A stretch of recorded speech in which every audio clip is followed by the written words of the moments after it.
Welkom bij de leiderschapspodcast van City Life Church. Dit is Leadership Talks. Hello, welcome back to Leadership Talks. This is episode number 36 already. And as you probably know, we do this every fourth Tuesday of the month. I'm interviewing a guest that is with us, speaking with us or giving training. So this guest, Thomas, has been on this before. This is your second time. Welcome back, Thomas. Thank you so much, Erald. Thomas from Oslo. Yeah. You're not from Sweden.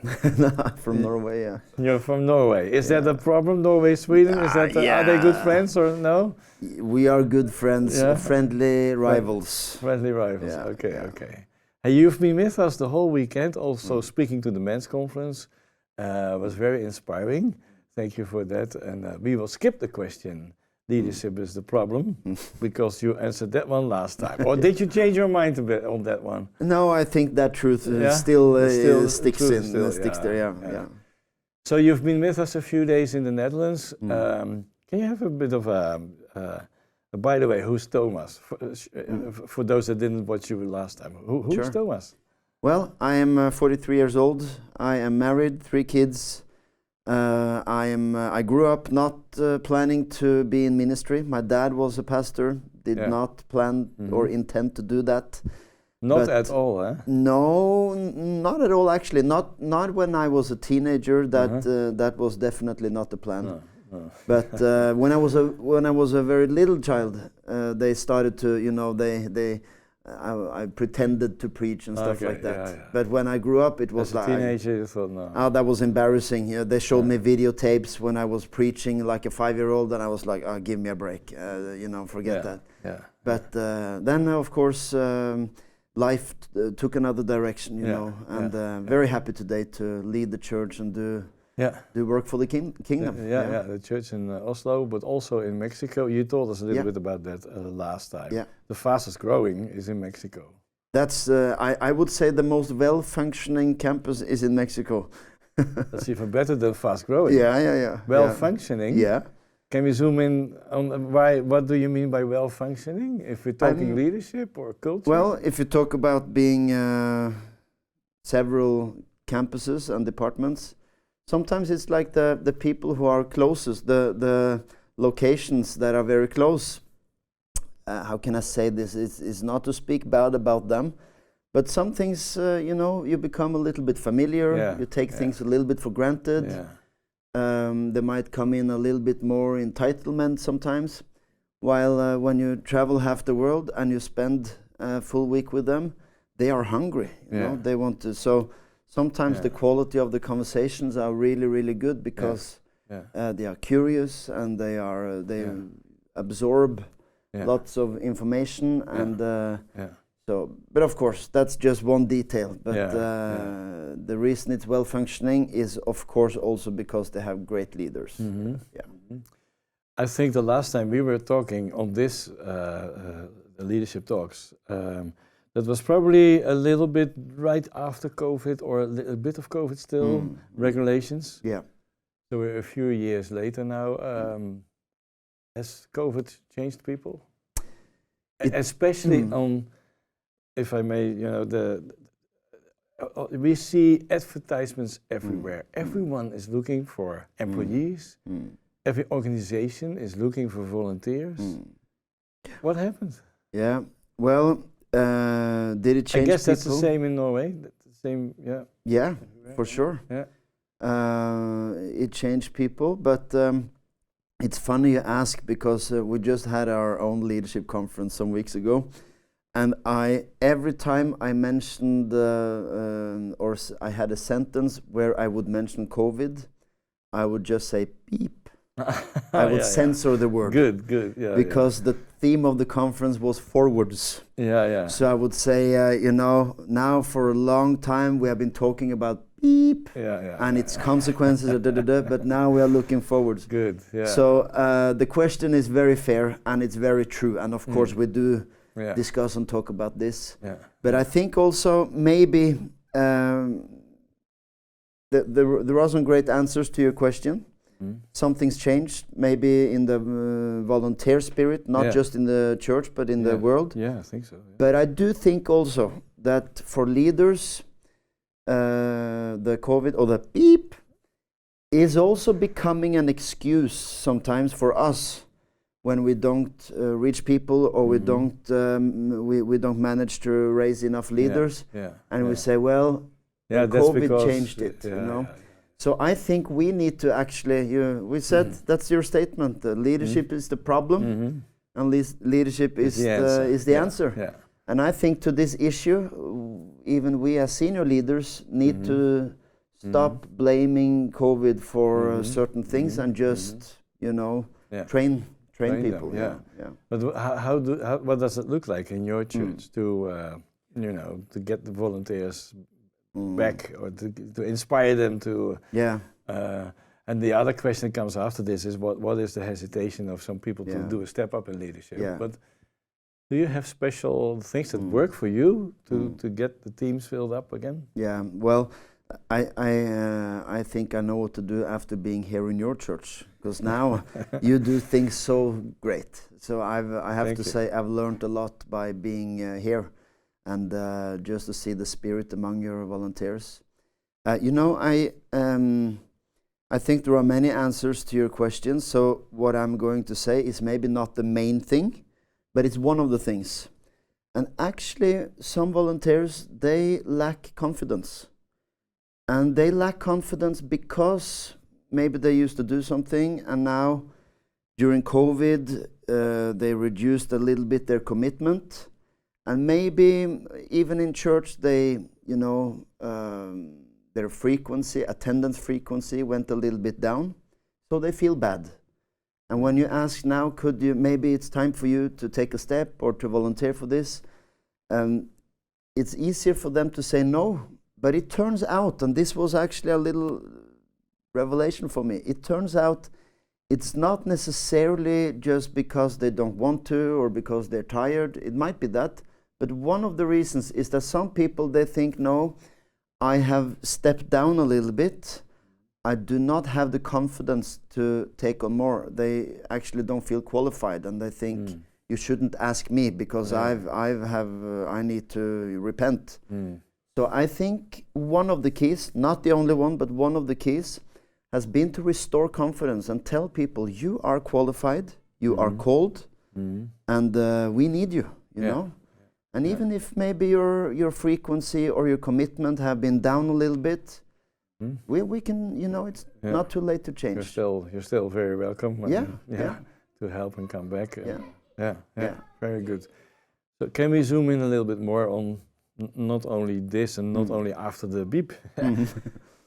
Hesitation. In the Lord we have so many promises and so many possibilities and so many potential. We can sometimes sense, even in our own lives, the hesitation. Can we zoom in a little bit? What is happening with the hesitation, and how can we deal with it for ourselves also? Because it's also.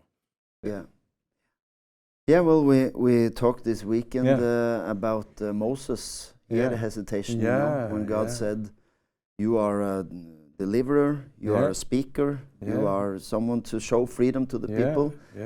While Moses felt very disqualified, and his hesitation was, of course, very strong, very visible. And I think the easy answer, sometimes as leader, you might think that our people are a little bit lazy. It's like they wanted to be comfortable, and sometimes that might be true. Sometimes it's true. It's true. In Norway, I heard they all go to the little cabins, right? At the lake and in summer. In summer. We lose in summer Sunday services. We lose like 60-70% at least of the attendance. So of course, probably you need summer. You need a bit of sunshine in Norway. Because there's 10 months of grey skies in front of you. So So they all get the little cabin at the lake. Is that the reason? Well, this is a culture that has developed over many, many years, But it's a Norwegian thing, not only to go to the cabin, but because we have been blessed, a blessed nation, and many people could afford traveling abroad. Yeah. Many people go to Spain or to France or to Greece or to Turkey and things like that, and that's fine. I mean, that's not a threat to the church. But I think, of course, during the COVID, what happened was, of course, this comfortability, and that for some people it became harder to commit long term. Yeah. So they can say yes for this weekend or next weekend, but to say yes, I commit to every third weekend or to a roster or to a structure, it feels like no. For quite some time now, we have been living more unpredictable, and it's given me a certain freedom. And if I'm allowed to say one thing, with some young people, there's a language I hear a lot these days, and they say I have to set boundaries in my life. Yeah. And it sounds very wise, but I think there needs to be a balance to that also.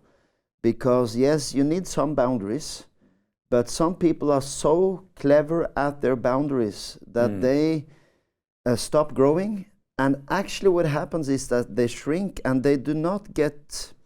I think you get too depressed sometimes if you are too clever with your boundaries. Because they want boundaries on their time, boundaries on their energy, boundaries on their everything. But in order to grow, you need to push the limit sometimes. Not a little bit of pain is needed to grow. But it's and I would actually make the claim that it's dangerous not to do that, because it's like our physical body. There's two things that are dangerous.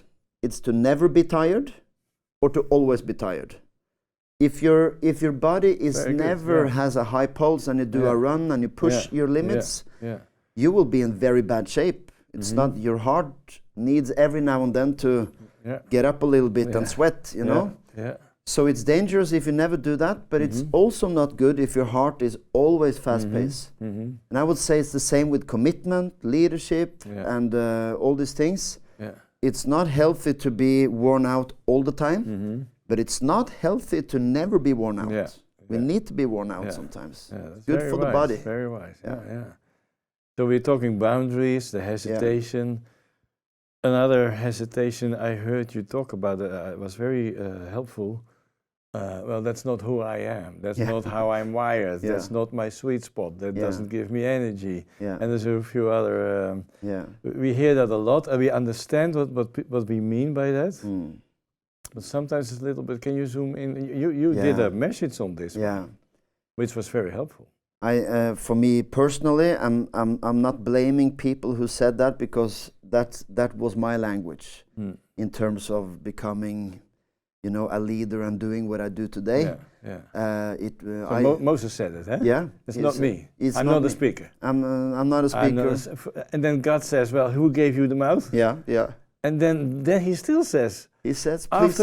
He says to God, after you said all this, I still did not change my mind. I'm not going to do it. Send somebody else. Please send somebody else. It's not me. This is not who I am. So that was a very good message and was triggering. So can you zoom in a bit on? Yeah, sure. I because it sounds, the boundaries sounds very wise, as you said. This also sounds very thoughtful, very wise. You have to know who you are. You have to know your strength, etc.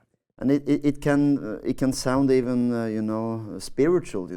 This is what I have a calling to do, and this is not my calling.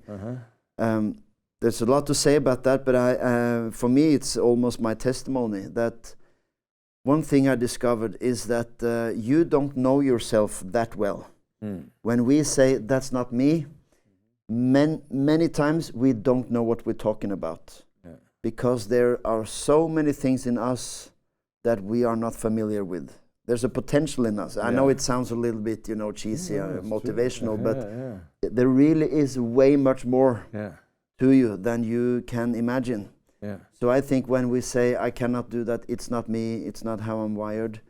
Of course, sometimes it might be true, but how do you know that? And I would say that you have another word, it's called the comfort zone. And sometimes people say you have to leave your comfort zone. And that's true. But I would say that in the answering your question, I would say that taking a step and having the guts to do things that I maybe felt it was not me. It was not just leaving my comfort zone, but I found my comfort zone because I discovered my comfort zone is way bigger than what I thought. Yeah. Because sometimes when we have this hesitation and these excuses, we have a very narrow, small comfort zone. And we say, I need to, but the truth is that you take a step and you discover, oh, I had a flow in this. I never knew. It's again back to the physical body. The potential of your physical body is much bigger than we know. We can, if we had a test, we went to the swimming pool or to the beach, and we said, how long can you hold your breath underwater? And maybe we would discover 30 seconds, 20 seconds, I don't know. But any individual, any person can, with some training within very short time, extend that to at least 90 seconds. It's possible for anyone. Yeah. I think a little bit the same with our giftings, that we are the ones limiting and making our boundaries very safe and small, but there is much more to us than we know. Even for me, if I can be honest, Pastor Erald, is that I never imagined in the first place standing on a stage and speaking and talking to leaders, doing it in English in a foreign nation. It's, if somebody told that, I would be terrified, and I would say that's not me. Other people can do that, but I feel safe in a safe environment. But I have to say, now I discovered I also feel safe in this, because it turned out there was more than I could see. True. And do you agree that if people would say, so you ask them to do a step up in leadership, and they would say, oh yeah, sure, I can do that. I can do this. I can do this also. We kind of get scary here because we think, well, is there any prayer behind this? Is there any dependency? I think you and I would agree that, yes, in our own strength we cannot do it. Building church in this world, in Europe, nobody can do that. They're all in your little cabins, and you try to reach some people. They're not there. For example, so I think the Lord is calling us for bigger things and for next steps, and He wants us to be dependent on Him. That's what the Lord tried to tell to Moses as well. I am with you. I gave you that mouth. I am with you. I will go before you. So probably that's part of the... But I think sometimes we want God to first manifest all the skills and all the gifts. And then we can say, so it's all this, now I can go. But God told Moses, you start walking and then I will be with you. It's not, I think, without making this too technical, it's not like God says, first I will part the sea, and then you see that the sea is parted so you can go. I think how we need to move is that first we go, and as we go, we discover, and the sea parts. But I think sometimes we wait and we think that if God manifests, if God gives me a sign, if God proves that everything is how it's supposed to be, then I have the confidence to move. But sometimes it's time to take the step. And what's the risk? Sometimes it's not the end of your life or your leadership to even take a step back and say, okay, maybe this was not in my line of leadership. Maybe I should move more in this direction. So you only find out if you do take some steps. Exactly. You another topic, because you work together with your city council, even with the sport club. Before this interview, you told me a little bit some very interesting, exciting events working together with the city council. Tell us a little bit. Another topic, but interesting to hear. Yeah, sure. Well, the thing is, I love sports in the first place. What sports? We Skating? there is something with the Dutch and you and I know historically there is a rivalry there, but these days I guess there's peace now. There's peace now because we are not such a threat anymore because we are not that good. Is that the reason? Okay. But of course, I follow football a lot and winter sports. And the funny thing is that I support my team in Oslo. But then our church has a cooperation with the local club, who's also a top division in Norwegian top division team. So they're doing good? And doing very well. But they are rivals, the team I support and the team my church cooperates with. Oh. But everybody knows it. It's not a secret. Okay. So, but it's great. So actually this week, as we are here recording this, just in a few days, we will have, a business breakfast in our church in cooperation with the football club, because we are one of the partners. So together with all the other business partners, they will be in our building. And you as a church are a partner of the football club? We are a partner. So even in the games, you can see our labels on the... Really? You see the label of the bank, and you see this company and this company, and you'll see the name of the church. Yeah. Oslo Christian. Well, OKS. It will say OKS Church. OKS Church. That's how you. That's like the trademark. Oh, really? So you pay some money to get that, and that's allowed. It's a Christian thing, religious. It is, but of course it's not like the ad does not confront people. It's just the brand, the name. OKS, and it does say church actually. But that's okay. That's okay, yeah. But so you pay some money for that, and then on the television they see it.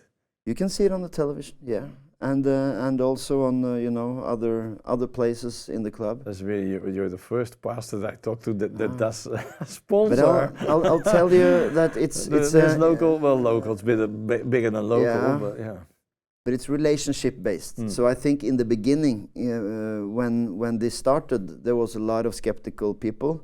In your church, are we going to pay this? In the church and in the club. So my contribution to the church now goes to... Well, the amount is really not that big, but I would say that there was skepticism in the church, but also in the community. They would say, our church coming into the club, now keep religion away from sports. And then, over the years, we just built trust. And we showed that we are not there to convert. Of course, as a church, we always will preach the good news anywhere. But we are there to make the city a better place and to build the bridges and to contribute with what we have. And of course, we're also there to we do rent out of our buildings, so we are there to promote, the business side of that. But having said that, over the years, we've done many stunts. And just a few weeks ago, they played the Norwegian Cup final. And in their celebration in the town square, I performed a wedding for a couple who were getting married. And they were both football supporters, him and her. So they had their football outfit, and got married. So we did it in the middle of the town. And it's not like people are, wondering why is the pastor there? Because I think there is trust over the years, but it takes time. Takes time, So you go to football matches often? I do because my boys. Do you have your own section where you? How does that work? Or any chair you can find? Or how does that? The problem, the problem is that the team I support, they play. They are not the team we are partners with. So the thing is, when we are attending, it's not like there's the advertisement and above it is your face. No, it's not like that. Okay. But we do have our own section. So to every game, we have a couple of tickets in the lounge with the other companies. So the good thing is that over time, we build relationships,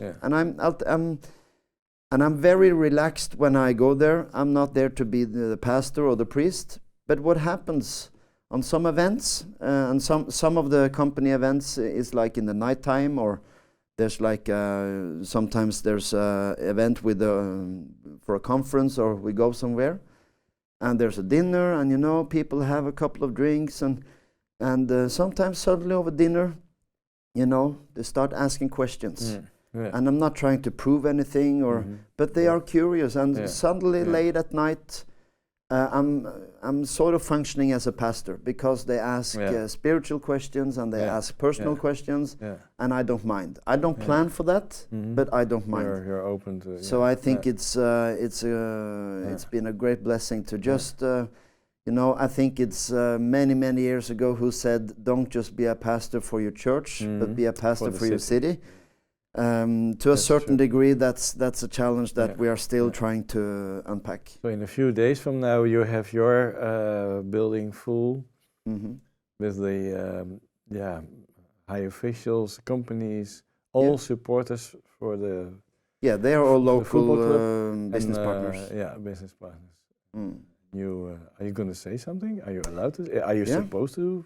Well, last time our church were given 10 minutes. To talk about what we do.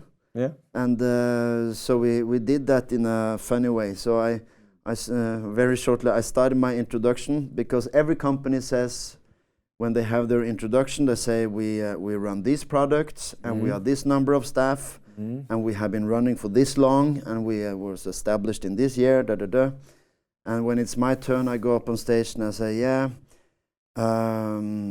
we were established like approximately 2,000 years ago. We have had the same product all the time. Our product development department is very, they have nothing to do because we have communicated hope for 2,000 years, and they were laughing. It's the point is that we are just being ourselves, and I think it's a great thing to build relationships with people outside the city, and not just for me to give something to them, but honestly, they are giving me a lot. Some of these people are very sharp. They are brilliant. They are educated. They are clever with what they do. So I'm also there to learn and to listen. Okay. Thank you. Our time is already gone. Interesting to hear. Thank you for coming. You've been with us a few days, giving trainings and speeches and work in church.